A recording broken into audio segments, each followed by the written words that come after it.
प्यारे दर्शकों नमस्कार। तारीख आज 23 मार्च 2025 दिन रविवार, हिंदी तिथि चैत्र माह कृष्ण पक्ष नवमी। आइए नजर डालते हैं हमारे प्यारे राज्य उत्तराखंड की तमाम बड़ी खबरों पर। वीडियो शुरू करने से पहले कमेंट बॉक्स में जय हिंद लिखकर हमें सपोर्ट करें और हाँ, वीडियो को पूरा जरूर देखें क्योंकि इस वीडियो में हम जानेंगे बिजली, पानी, मौसम, सरकार के नए नियम, ऐलान। तो चलिए शुरू करते हैं। धामी सरकार के 3 साल, सीएम ने गिनाई उपलब्धियां, बोले जनहित में पार्टी ने लिए साहसिक निर्णय। सरकार के 3 साल होने पर मुख्यमंत्री पुष्कर सिंह धामी ने पत्रकार वार्ता की। इस दौरान उन्होंने कहा कि इन 3 वर्षों में पार्टी ने जनहित में साहसिक कदम उठाए हैं। उन्होंने प्रदेश सरकार के 3 वर्षों को देवभूमि के लिए शानदार, ऐतिहासिक और इतिहास निर्माण करने वाला बताया। कहा कि पीएम मोदी के मार्गदर्शन में युवा उत्तराखंड युवा मंत्री की अच्छी सोच, मेहनत और दृढ़ शक्ति से तीव्रता से आगे बढ़ रहा है। शनिवार को पत्रकार वार्ता में सीएम धामी ने सरकार के 3 साल की उपलब्धियों को साझा किया। कहा कि अतिक्रमण के खिलाफ अभियान जारी रहेगा। कहा कि 4 धाम यात्रा से पहले 4 धाम यात्रा परिषद गठित हो जाएगा। इसके साथ उन्होंने कहा कि लैंड थूक, लव जिहाद के खिलाफ कार्रवाई किसी वर्ग विशेष के खिलाफ नहीं है बल्कि अराजक तत्वों के खिलाफ है। दिन में बढ़ने लगी तपिश, सामान्य होने लगा रात का तापमान, आने वाले दिनों का जाने हाल। प्रदेश के मैदानी इलाकों में चटक धूप खिलने से तपिश बढ़ने लगी है। इसका असर रात के न्यूनतम तापमान पर भी देखने को मिल रहा है। जहां तेज धूप खिलने से दिन का अधिकतम तापमान में बढ़ोतरी होने से गर्मी का एहसास होने लगा है, वहीं रात का न्यूनतम तापमान भी सामान्य होने से ठंड भी खत्म होने लगी है। मौसम वैज्ञानिकों का कहना है कि आने वाले दिनों में प्रदेश भर में मौसम शुष्क रहेगा। चटक धूप खिलने से मैदान से लेकर पहाड़ तक के तापमान में इजाफा देखने को मिलेगा। सामान्य तापमान में 3 से 4 डिग्री तक की बढ़ोतरी होगी, जबकि मार्च के आखिरी दिनों में यह बढ़ोतरी और भी अधिक होने के दिन के समय गर्मी परेशान करेगी।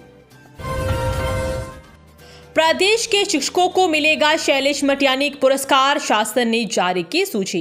राज्य में शिक्षा के उन्नयन एवं गुणात्मक सुधार के लिए उत्कृष्ट कार्य करने 16 अध्यापकों को शैलेश मटियानी राज्य शैक्षिक पुरस्कार 2024 प्रदान किया जाएगा। इस संबंध में सचिव रविनाथ रमन ने आदेश जारी किया है।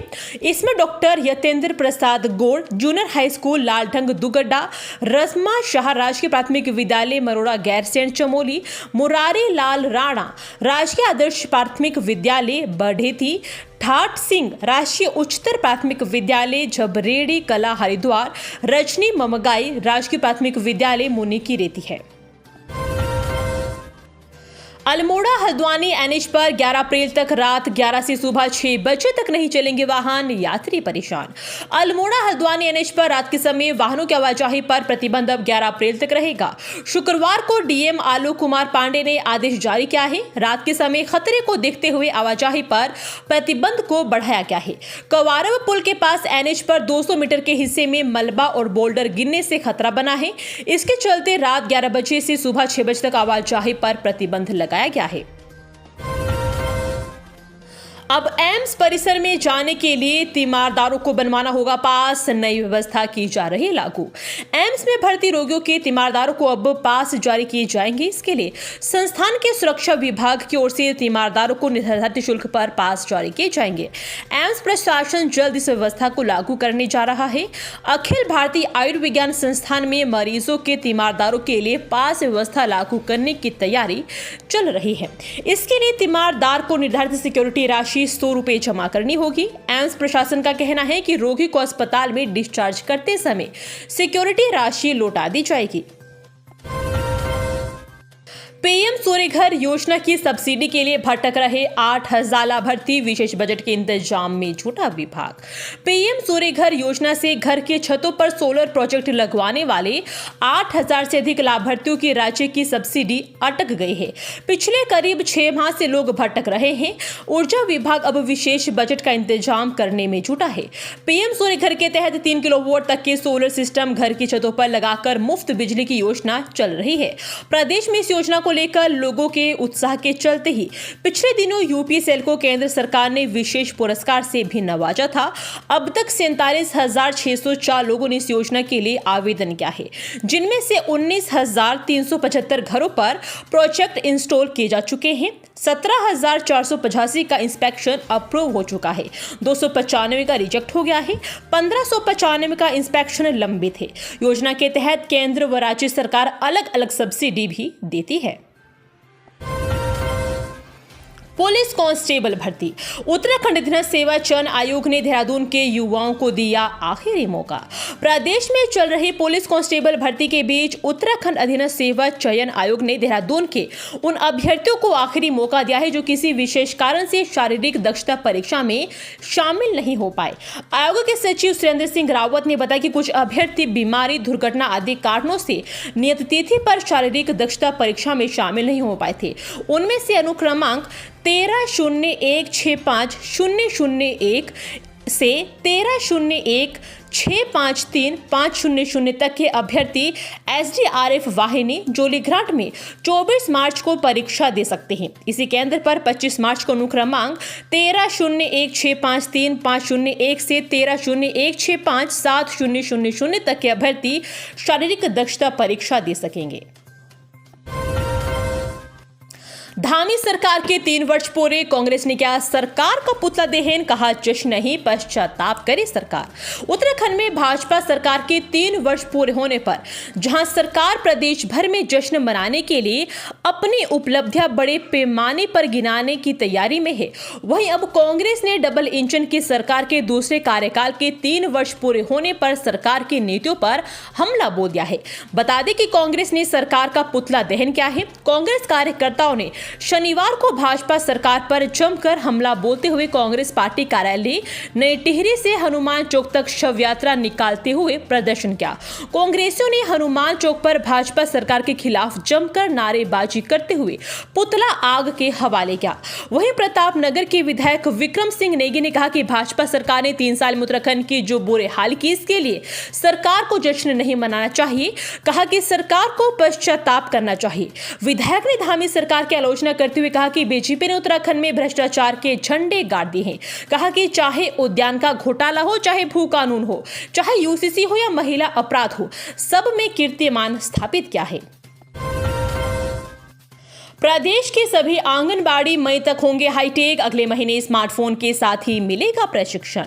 राज्य के सभी आंगनबाड़ी केंद्र अप्रैल मई से हाईटेक हो जाएंगे। सबसे पहले आंगनबाड़ी कार्यकर्ताओं को स्मार्टफोन देकर बाकायदा तकनीकी तौर पर प्रशिक्षित किया जाएगा। अप्रैल में स्मार्टफोन मिलेंगे। मई में पोषण ट्रैक ऐप के उपयोग का प्रशिक्षण प्रत्येक जिले में मिलेगा। फोन या ऐप से संबंधित कोई तकनीकी समस्या के निदान के लिए प्रत्येक जिले में सर्विस सेंटर भी स्थापित किया जाएगा। सुदूर पहाड़ी क्षेत्रों के कार्यकर्ताओं को तकनीकी सहायता देने के लिए टोल फ्री नंबर उपलब्ध होगा। आधिकारिक सूत्रों ने बताया कि राज्य में 20,000 से ज्यादा आंगनबाड़ी केंद्रों के कार्यकर्ता को स्मार्टफोन देने का टेंडर फाइनल हो चुका है। चारधाम यात्रा के दौरान गंगोत्री धाम में स्नान घाट पर यात्रियों को मिलेगा लॉकर रूम, तैयारियां शुरू।